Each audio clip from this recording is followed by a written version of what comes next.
This is an instructional video that aims to increase the level of awareness and sensitivity to the needs of persons with disability or PWDs.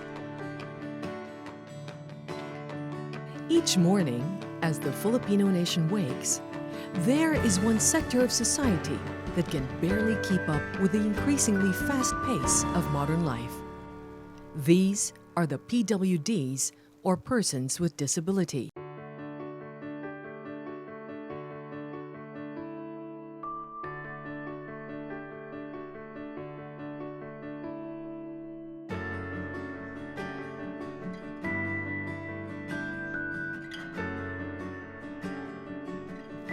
PWDs who are unable to keep up and by the wayside, on the fringes of society, often viewed as objects of charity or burdens to society.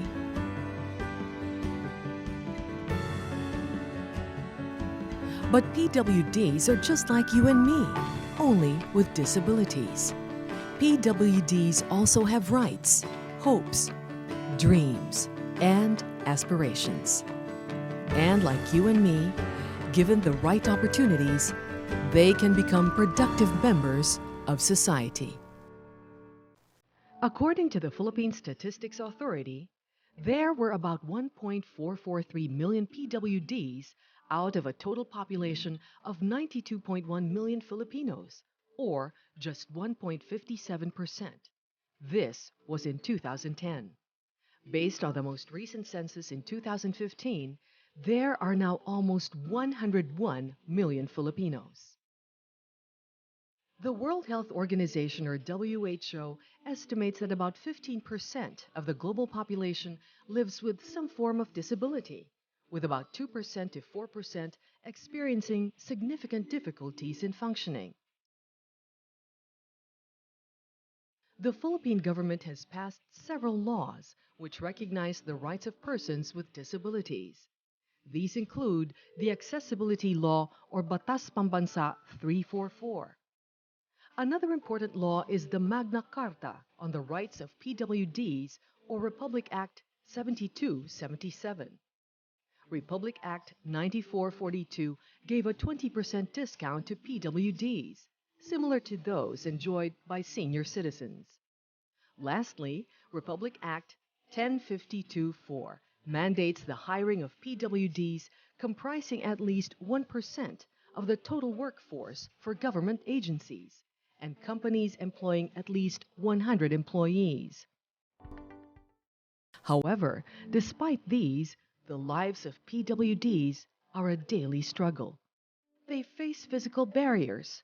Oftentimes, these are just facets of daily life that we often take for granted, like a crowded street or long lines to the ticket booth. Other times, measures taken to keep society constantly moving and to remove bottlenecks assume that everyone can cope and adapt to the new developments. These physical barriers hamper the mobility of PWDs, limit their communication, or restrict their productivity by way of stereotypes. But for PWDs, the biggest barrier is attitudinal. PWDs face discrimination on a daily basis. They are often viewed as victims or objects of pity, burden either on society or on their families, threat to the comfort and safety of others, unable or assumed to be unable to do things, have multiple disabilities. For example, assuming a wheelchair user also has intellectual disability. Childish. Special. Such misconceptions are based on insufficient or inaccurate information and can perpetuate inappropriate interactions. To address this barrier, education is key, and it starts now. To help us understand, just like there are two types of barriers, physical and attitudinal, it is also important to know that disabilities can either be manifest or non-manifest. Manifest refers to disabilities that are readily discernible, like people who are paralyzed or who need aid to move around. with severe developmental disability, with a visible difference, like missing limbs. On the other hand, non-manifest are those that are not readily discernible and may take some interaction before they become known. Examples include deafness, speech impairment, learning disability. But there are no hard and fast rules. Some blind can appear to be sighted, and a person with a learning disability can be mistaken for someone who is careless or lacking in intelligence. What is important is to show sensitivity once the disability is known. More than anything else, it is important to see the person and not the disability. With these in mind, here are some points to consider when interacting with PWDs. Mobility impairment. Mobility impairment refers to conditions that limit a person's coordination or ability to move.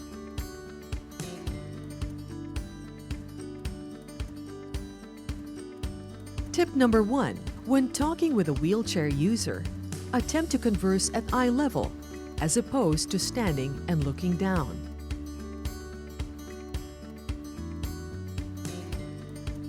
Tip number 2. Allow them to set the pace when walking or talking. Don't sound condescending.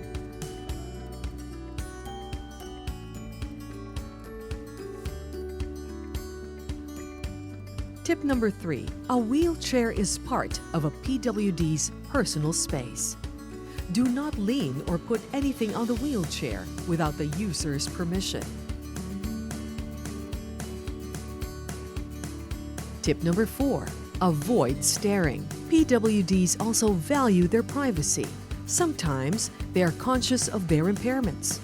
When this happens, try a warm smile and initiate a friendly conversation.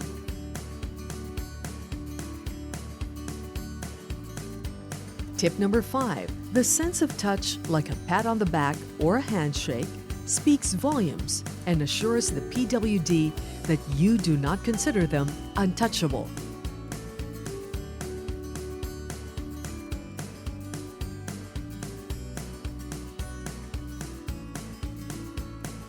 Tip number 6. Do not step on the push ring of a wheelchair or shake the same. Wheelchair users put their hands on this part of the wheelchair in order to move. As earlier stated, a wheelchair is part of a PWD's personal space. Tip number 7. Ramps and other accessibility features are there for a reason. Do not put anything that may obstruct mobility. This includes not blocking ramp pathways or occupying parking spaces reserved for PWDs. Tip number 8. Ask before giving assistance. PWDs value their independence. Do not assume that they will always need help, and if they say yes, listen to any instruction the PWD may give. They are in the best position to know what kind of assistance is needed. Tip number 9. If you should assist, take utmost care, especially for wheelchair users with weak or paralyzed limbs. Ensure both feet are placed properly on the footrest before moving to prevent dragging or twisting.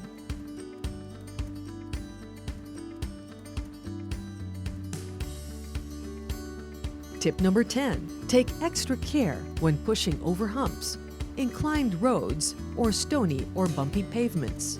Accidents can happen, and the PWD may end up falling from the wheelchair in these situations. In a steep downward incline, better to face the opposite direction. Tip number 11. Avoid hitting the legs of the person in front of you.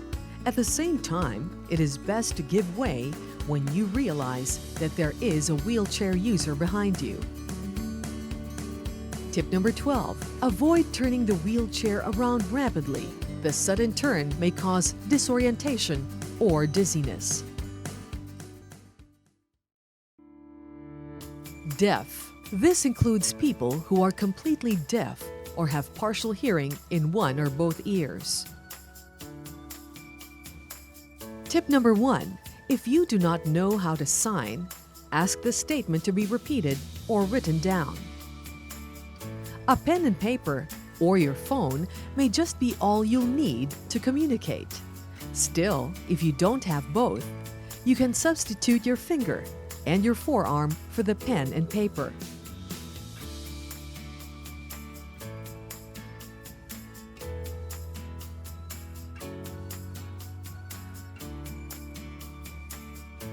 Tip number 2, use appropriate facial expression and hand gestures in order to facilitate communication with a deaf person.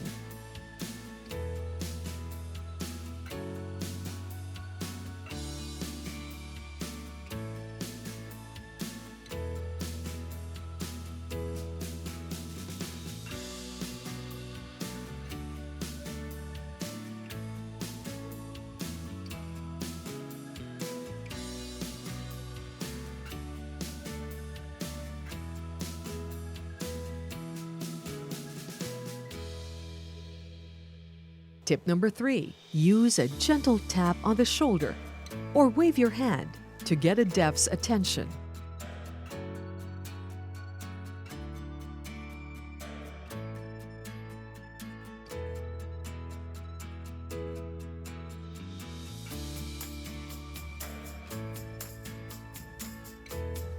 Tip number 4, face the person and speak slowly and not in an exaggerated manner.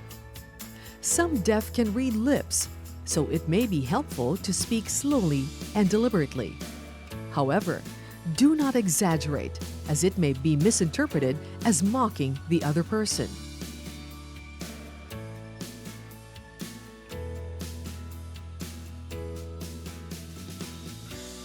Tip number 5, if you can, learn the art of sign language.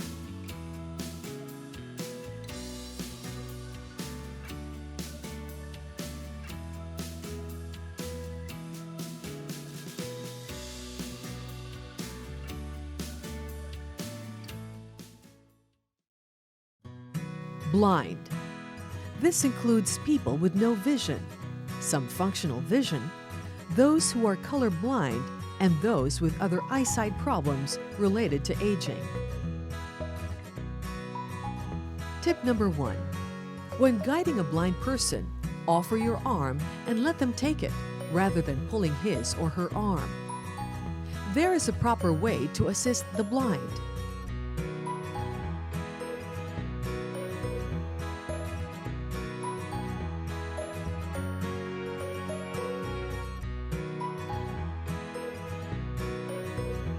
When guiding a blind person to walk, offer your arm or your shoulder. Let him or her take it, rather than pulling the blind person's arm, as this may cause him or her to lose balance and fall. Then, walk slowly. Give constant directions and inform the blind if there are any obstructions, humps, or overhangs along the way. Tip number 2. Be considerate.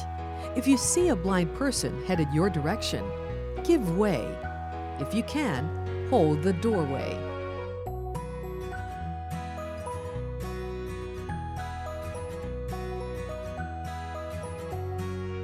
Tip number 3. When entering a room with a blind person, inform him or her of your presence, especially if there are only the two of you.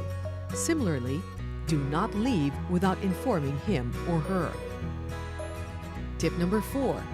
In guiding the blind to sit, put his or her hand on the backrest of the chair. Do not push or shove.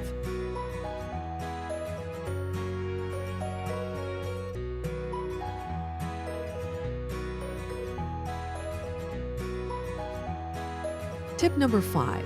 In a group conversation, including a blind person, mention the name of the person to whom the statement or question is directed.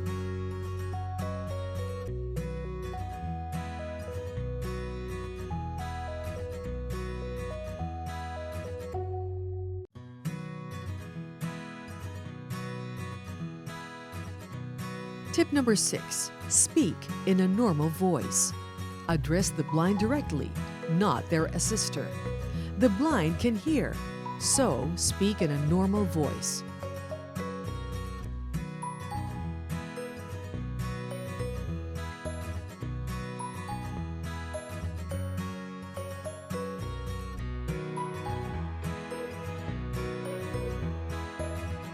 Tip number 7. When giving directions, be specific. Avoid hand or lip gestures. Similarly, try not to use generic words like here or there. Instead, use terms like left, right, step up, or step down. As much as possible, convert directions from the PWD's perspective. Tip number 8. In some instances, a blind may have a guide dog.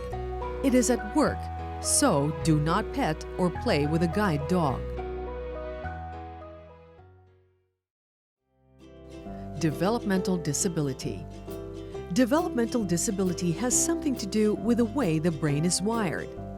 They are born with certain delays, so they use different ways to learn and function.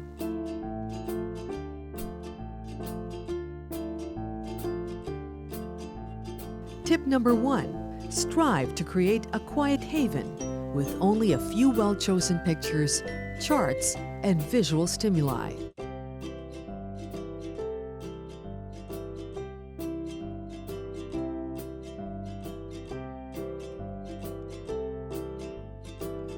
Tip number 2. Do not finish sentences for them. Allow them the time to say everything they wish to say.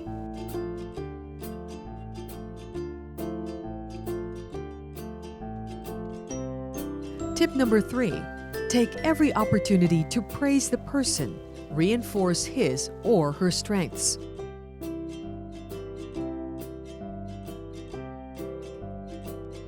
Tip number 4.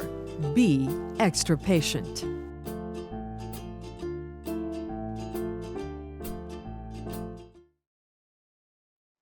Terminologies. Words can sometimes mean more than what we intend to say.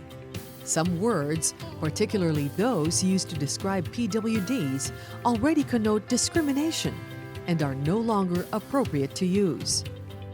It is better to say then, person with disability or PWD, rather than disabled person. This emphasizes the person more than the disability. Likewise, avoid using the following words: disabled, handicapped, invalid, patients, crippled, deformed, defective. These words perpetuate the negative stereotype of PWDs. When describing persons without disability, avoid using the following words in relation to PWDs: normal, healthy, able-bodied. Instead, use person without disability or non-PWD. Wheelchairs are a source of freedom and mobility for people who can't walk or have difficulty in movement, so instead of using wheelchair-bound, use wheelchair user. Many deaf can actually utter sounds, except that their hearing impairment prevents them from learning how to speak words. It is proper to refer to them as deaf and not deaf-mute. Deaf also pertains to a community and is spelled with a capital D. The term autistic is no longer preferred to describe this condition.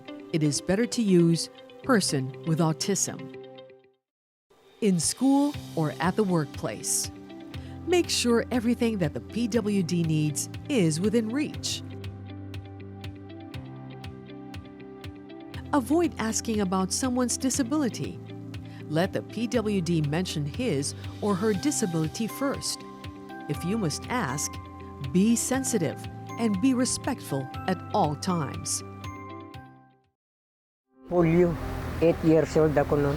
Hindi ako makalakad hindi ako makatayo Nasa akin yan ang binigay ng Diyos sa akin Di yun ang ayos lang. Natural. Hindi ko rin intindihin yun. All around ako Carpentero, latero, tubero. Alis lang yun dahil yung pangangatawan, masigla naman ako Kaya mali yung mga tao na walang kapansanan, parang ina-under ba? Dahil pare-parehas yan. Huwag maliitin yung maliliit na may kapansanan. Lahat ang may karapatan, bulag man o pipi man, dahil mayroon silang pag-iisip at mag-aaral sila para marating nila yung kanilang gustong marating. All people are different. What is important to remember is that we all need to be recognized for that which we are capable of doing, not for what we may require aid to accomplish. The best way to help everyone is for people to learn, understand, and respect all people, whether they are the same or different. People may be afraid of the unfamiliar. People who never had contact with PWDs may have questions, or fear being accused of discrimination or being rude. Remember that PWDs are people first who happen to have a disability. Treat every person with respect. The first step is sensitivity. Society still has a long way to go before PWDs become full-fledged members of society, and for PWDs to realize their potential to become productive members of society. We need to make education more inclusive. We also need to make employment more inclusive by removing the barriers to PWDs becoming part of the workforce.